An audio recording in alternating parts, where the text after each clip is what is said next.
Do you struggle with getting your worship team to show up to rehearsals prepared? They show up and they don't know their parts. They don't know even what songs you're going to sing for that Sunday, and they're just figuring it out during your worship rehearsal, and you know that this isn't a practice. This is a rehearsal. They should know their parts. So how do you get them to actually come to worship rehearsal prepared? We're going to talk about it coming up.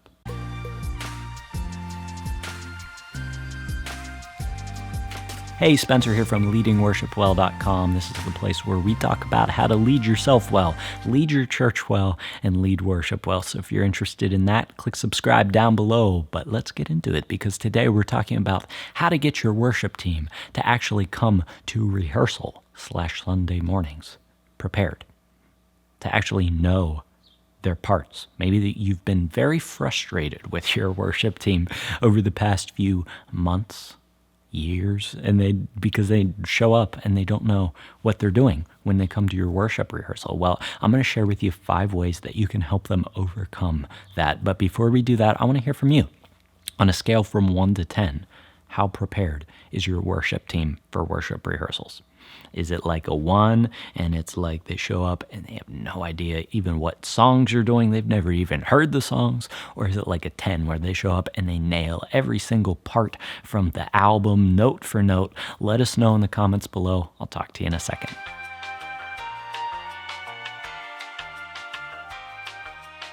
Thanks so much for leaving your answer down below. Let's get into 5 ways to make sure that your worship team actually comes to rehearsal prepared. The first thing you need to do to make sure your worship team is prepared for worship rehearsal is actually to check out, I'll link it down in the description below. I have a worship rehearsal blueprint, which will lay out the perfect plan for your worship rehearsal, because the first thing that you need to do to have your team prepared for worship rehearsal is to have a starting and ending time for your worship rehearsal. Hear me out here. This seems out of place, but most of us have a starting time for our worship rehearsal, right? Like whenever we say we're going to meet at 6:30 for worship rehearsal on Thursday, our team knows, okay, I need to try to be there by 6:30. Hopefully they show up on time. I feel like this will help with that as well, but that's kind of a different conversation as opposed to being prepared. Most of us have a starting time, but most of us don't have an ending time. Do you know when your worship rehearsal is going to end? Is it from 6:30 until whenever we're done? Or is it from 6:30 till 8?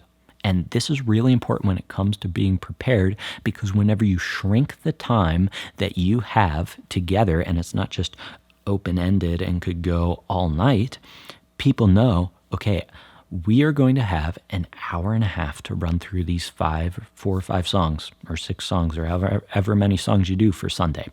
That's all we have. Whenever 8 o'clock comes, Spencer has been stopping worship rehearsal for the past month, right at 8 o'clock.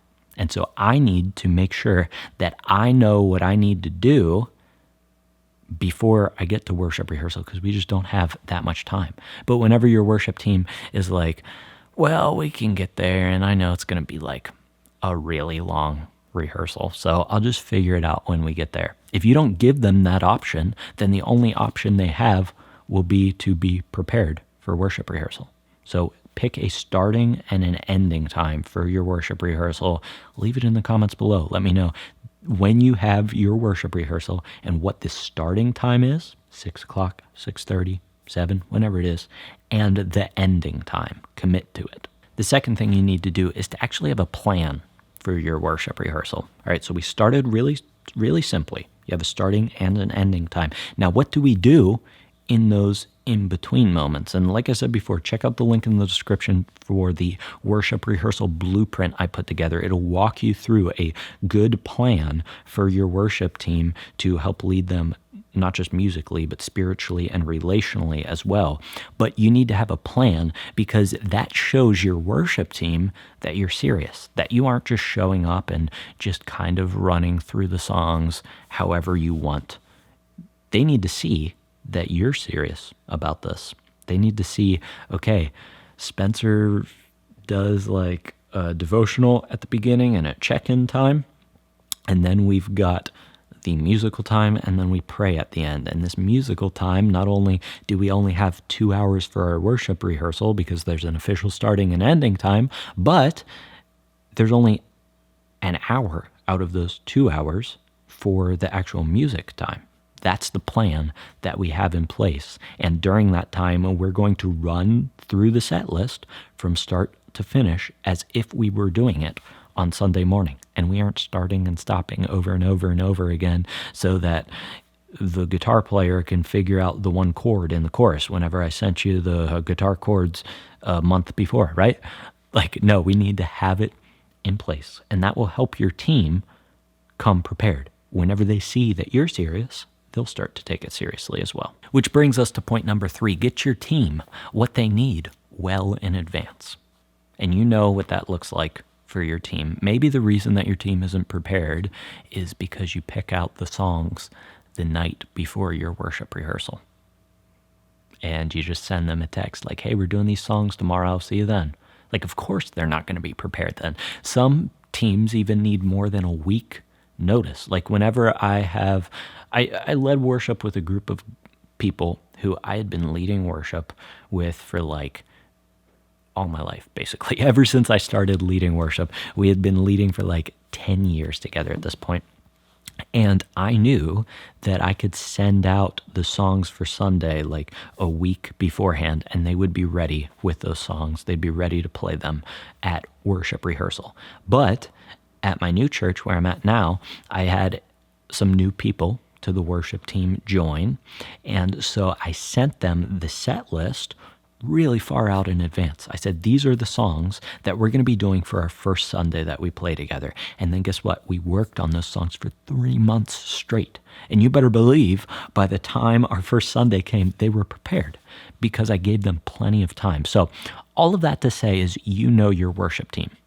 You know what your worship team needs to properly prepare. Or maybe you don't know and you need to ask them. If somebody isn't prepared, you walk up to them and say, hey, I noticed that you're not really sure of the guitar part for this part. What can I do to help you learn that? Do you need the music further in advance? And maybe they're like, you know what, I work like nights, like all the time. And it would be super helpful for me to have these songs like 2 weeks in advance. That would give me enough time. So you know your team, or you need to get to know your team, and you need to know where they're at musically so that you can lead them well and get them what they need far in advance. If your team isn't prepared, it might just be because you send them the set list the night before. Be honest with yourself. Number 4, usually not being prepared for worship rehearsal is actually a symptom of a larger problem, and that is that people just think that they're here on the worship team to play music. But we need to raise up their understanding to teach them that they are worship leaders.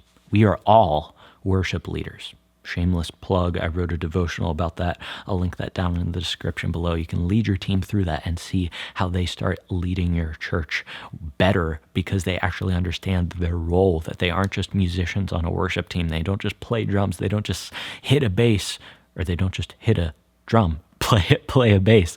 They are actually worship leaders, and that is their responsibility. And when you raise up their understanding of the importance of their role, guess what? They start to take the role more seriously because they're not just there to play music. They're there to lead people in worship, which is a much bigger, much more important goal than just playing a few songs. So raise up their understanding, let them know that they are worship leaders, and then all of these other small things like not being prepared for worship rehearsal, not showing up on time to worship rehearsal, things like that fade into the background as you raise up their understanding of what their role actually is. And finally, number 5, to get your worship team to come to worship rehearsal prepared, you have to come to worship rehearsal prepared.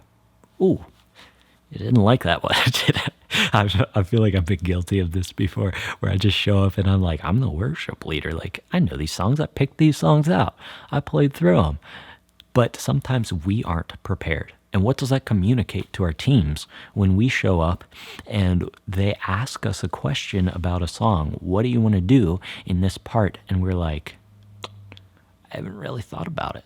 like, I don't know what we need to do there. No, we need to come prepared because that shows, that models for the other people on our team the importance of what we do.